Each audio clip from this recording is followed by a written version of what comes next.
નમસ્કાર, આપ જોઈ રહ્યા છો સ્પાર્ક ટુડે ન્યૂઝ. દિયોદર વિસ્તારમાંથી સબસિડીવાળા ખાતરના કાળાબજારી કરવાનો ભાંડો ફૂટ્યો છે, ત્યારે તેમાંથી 24 લાખ રૂપિયાનો મુદ્દામાલ જપ્ત કરવામાં આવ્યો છે. હાલમાં ખેડૂતોને ખાતરની અછતનો સામનો કરવો પડી રહ્યો છે, ત્યારે સબસિડીવાળા ખાતરની આવી રીતે કાળાબજારી થતી હોવાનું સામે આવતા વિસ્તારમાં ચકચાર મચી જવા પામી છે. ખેડૂતોમાં પણ આ મામલે ભારે રોષ જોવા મળી રહ્યો છે.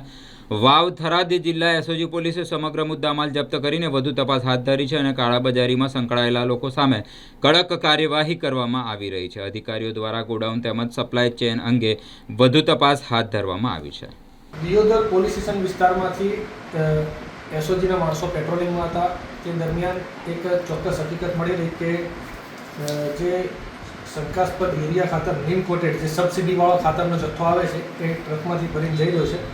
જે બાબતે એક ટ્રક ગાડી નંબર RJ19GH5681 ને ઊભી રાખી પૂછપરછ કરતા તો તે ડ્રાઈવરનું નામ અબ્દુલ ખાન દિલાવર ખાન ભૈયા રહે રાવડી, તાલુકો ફતેહગઢ, જિલ્લો જેસલમેર, રાજસ્થાનની ટ્રકમાંથી યુરિયાનો જથ્થો ભરેલો હોય. જે યુરિયાના જથ્થાને ખેતીવાડી અધિકારી બોલાવી ચેક કરાવતા તે શંકાસ્પદ યુરિયાના જથ્થા તરીકે ગણી હાલ પૂરતો સીલ કરી અને દિયોદર પોલીસ સ્ટેશન ખાતે રાખવામાં આવેલ છે. અને આ આરોપીને પૂછપરછ કરતા આ યુરિયાનો જથ્થો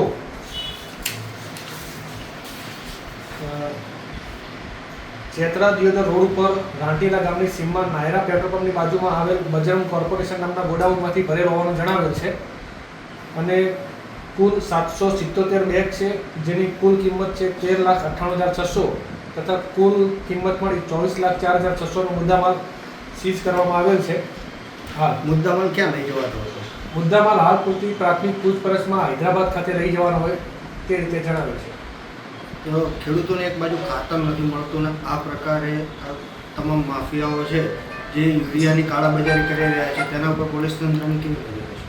ચોક્કસ એ બાબતે જે ખેડૂતોને ખાતર નથી મળતું તે બાબતે જે યુરિયાના પ્રશ્નો હોય છે એ બાબતે જે ટીમ પેટ્રોલિંગમાં હતી અને એના પરિણામે જ આ ટ્રક પકડાઈ છે અને આ બાબતે ચોક્કસની કાર્યવાહી કરવામાં આવશે.